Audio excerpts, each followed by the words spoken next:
I'm so excited that we get to talk, Craig, because you have some beautiful new music out. How would you describe your sound, though? I know you're a singer and a songwriter, obviously. How would you describe your sound, though? Um, yeah, it's a good question. Definitely a singer-songwriter. I think as an artist, we get this question a lot, and people want us to define what we are, which I know can be tricky at times. I guess to put it into categories, I guess I would consider myself indie folk Americana, even though I'm Canadian, so I don't know why Americana count. I guess it's just a No, genre. that's the sound. I mean, exactly not necessarily where you're from. No, but a genre, which There you means go. I think it's just, you're stretching out over the open road. You're in a convertible driving with the top down at maybe 15 to 20 miles over the speed limit, and it's Americana for you. Who are some of your musical influences? I think that's the thing. I think it ranges, you know, I think it ranges from, I think it depends on what era, you know, we're talking about. And I think there's just been such an eclectic range of artists I've listened to, like from, when I was first an angsty teenager to listening to Linkin Park and Papa Roach and Eminem, and then, discovering weed and getting into classic rock like Pink Floyd, Dark Side of the Moon, and the Beatles' White Album, and Let It Bleed by the Rolling Stones, and joining cover band like a high school cover band that played the blues, and then discovering John Mayer and Coldplay and Radiohead and bands like that. And yeah, and then I think those were the formative years. And then Oasis being a big one, Foo Fighters, Silverchair, in the early days, Nirvana. And then I think when I grew up and I kind of went out on my own, moved into the city, got into the Strokes really heavily. Um, I think, and then now I feel like with Spotify and all the music being so digitized, I feel like I just listen to so much different music constantly. And I feel like for music these days, like the modern music I'm making, I feel like it's inspired by stuff I'm listening to now, where there are still touches of, previous, um, yeah, I'm not sure. There's still touches of previous inspiration, but I feel like, yeah, it's inspired by stuff I've been listening to now. Um, like one of my favorite artists these days is Noah Kahan. Um, I think yeah, so I don't know, I'm kind of rambling now, but I think it's funny because I feel like for my whole career, I think artists, or sorry, like the powers that be, labels or managers, have always kind of wanted, they really want to put you in a box, you know? Um, and so I think there's always been like a debate of what box I fit into. So I don't know. That being said, like it's not like I'm reinventing the wheel or anything. So If you're an artist, you have tons of musical influences, and certainly you're not limited to what defines you. But I think you're right. People who are producers or things like that, or at labels and stuff like that, they want to know like what can you play, or like what like who have you what artists have you played, or like who are your musical influences. Okay, that means you are this too. So yeah. Mhm. certainly I wouldn't try to define you based on people you like as an artist. I mean, that's like defining me as a journalist based on people I follow on Twitter. It doesn't make any sense. Totally. Yeah, it's just funny. It's like, like even recently I'm realizing it's also always so tough to pull references. I should probably just have a list, and, you know, like Frank Ocean is one of my favorite artists, and like I don't think I sound anything like Frank Ocean, or like I grew up on, like in my early days when I was like angsty, and I grew up on hip hop and, like Big L, and I was getting into Notorious B.I.G. and stuff like that. And it's like, so it's just funny how You can't be defined by that as an artist. That's what yeah, I'm saying. or like sometimes I'll get into like really deep house too sometimes, you know, Exactly. like So who knows? Actually, I'll shout him out. My friend Nick Morgan actually is a one of my friends who got into music pretty late in life. Um, and so he's killing it and he's amazing and he's a kind of like deep house electronic. I listen to him a lot if I'm at the gym or doing something like that. You have a new single, Best Days, out, and it was written about a year, and it says into the pandemic. And I'm curious as to why you thought, as it says here, that you thought maybe your best days of your life were behind you. Is it apocalyptic? Is it feeling because we were stuck for so long in this pandemic? Yeah, I think that definitely it has to do with um that for sure. We were stuck for a long time. I also think that I was really struggling with my overall identity and what I wanted to do with my life. I think a lot of us during the pandemic, I think we can be as human beings like very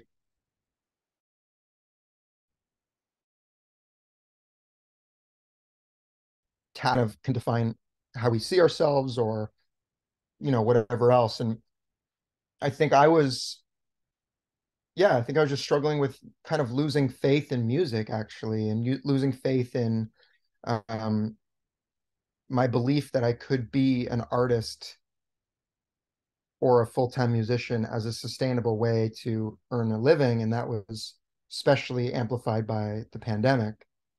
Um, and so, like, my first album came out day one of the global pandemic, like March 1st, 2020. And previously, it had taken a year to come out before then. And so I had started kind of just doing other things. Like I was working as like a I was making furniture. I was trying to start a furniture company, basically. Um, because I was just like, I don't know if music is for me anymore. Like I was just kind of disheartened by it. And previously I had toured the world with Alessia Cara as her guitar player and toured in Europe with JoJo and, I toured across Canada or North America with Cat Dahlia. So I'd like done all these incredible things.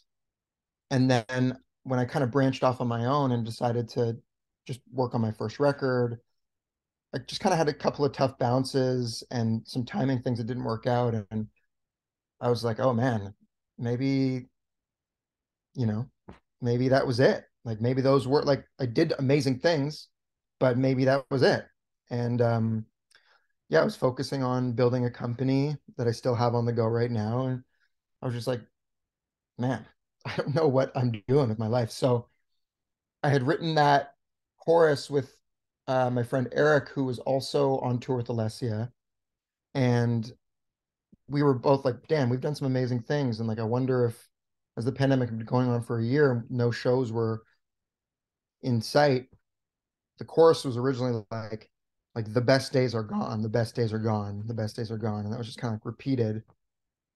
And then kind of shortly after that, like I think it was like honestly, like the next day, you know, where I got a call from my label and originally I didn't think they were going to re-sign me too. Like I was so dark in my headspace where I was like, the pandemic been going on for a year. Like my album's like doing decently well, but not well enough that it's recouping what they've invested in me. And like, so I was just like in a really negative headspace. And then they called me and said, let's do another EP.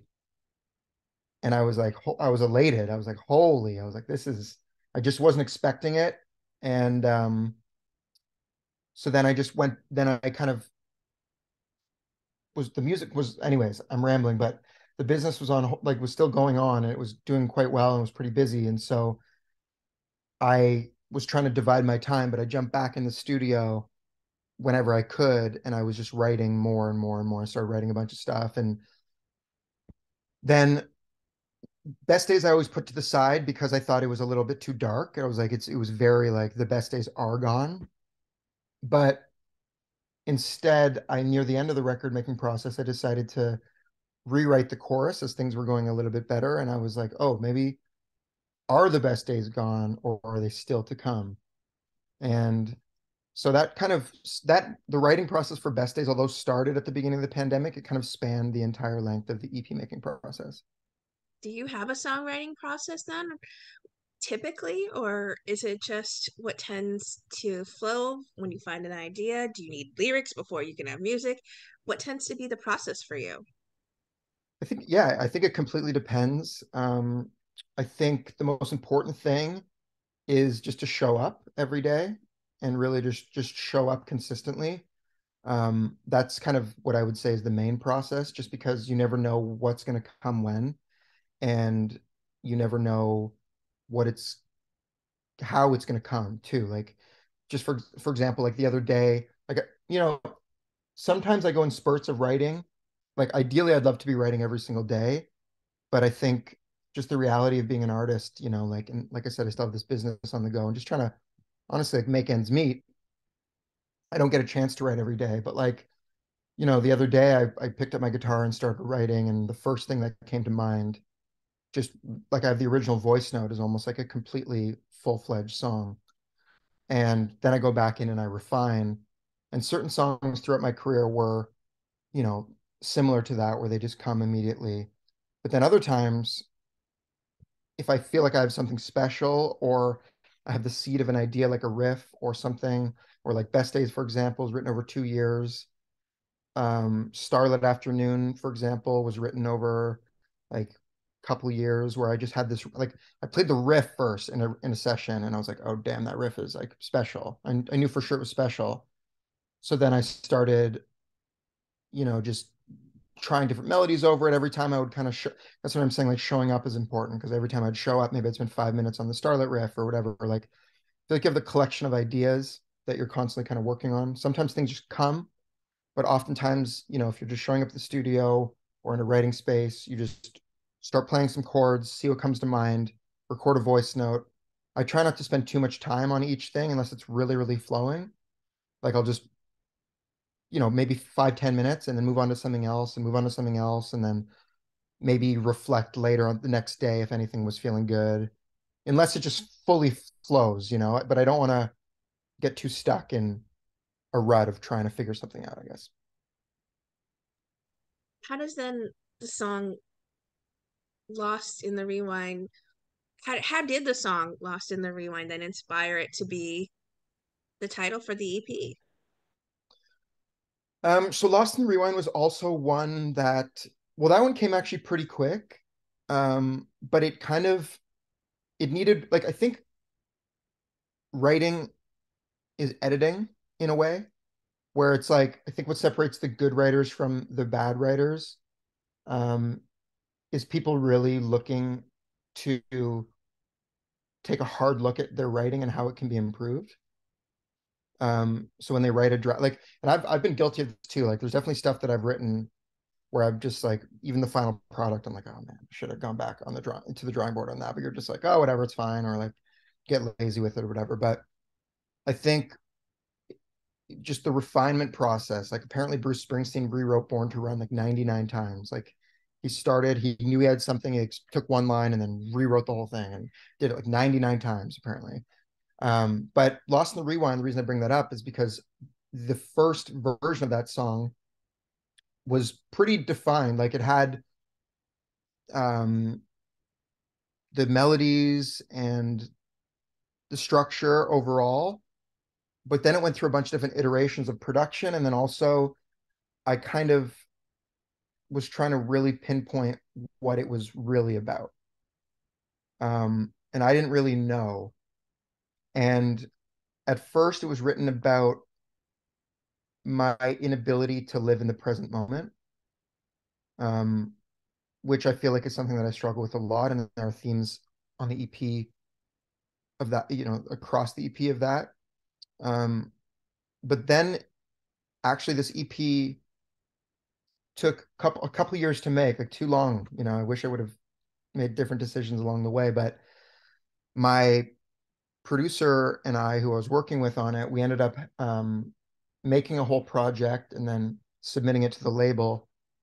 And the label kind of wanted me to go in a bit of a different direction, like similar to what we were talking about earlier, about how people want to, like, put you in a box or whatever. Like, I think I pushed it a little too far into a category, like more strokesy or whatever, like more up tempo or rocky. Like, Best Days still hints at that a bit, and I was able to bring some of those elements into it. But I think just a little bit like, okay, you don't want to take too much of a departure from your first record. Like it's doing well, we have fans, whatever. So it was a bit of a conversation. So, but I think because we've been working on it for so long, um, Eric, who was the original producer, thought the lyrics could have been better.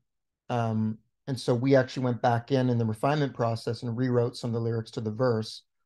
And then it kind of clicked that I realized that it's not only about my inability to live in the present moment, but it's also written about the inability to move forward on a relationship or in a relationship when there's so much water that's not under the bridge, and there's so much there that when you're having a conversation or you are showing up in the present moment, there's so much that's left unresolved that affects those moments. So you're lost in the rewind, like you can't quite get past what happened in the past in order to live a peaceful or cohesive present moment. I have to say my favorite track off the EP is Not Enough Coffee in California, which you played beautifully live the other day, or at least recently, at your album release party. And maybe you've touched on it, maybe you haven't. Do you have a favorite track on this EP? Yeah, I don't know if I do. I think that Lost in the Rewind is definitely up there.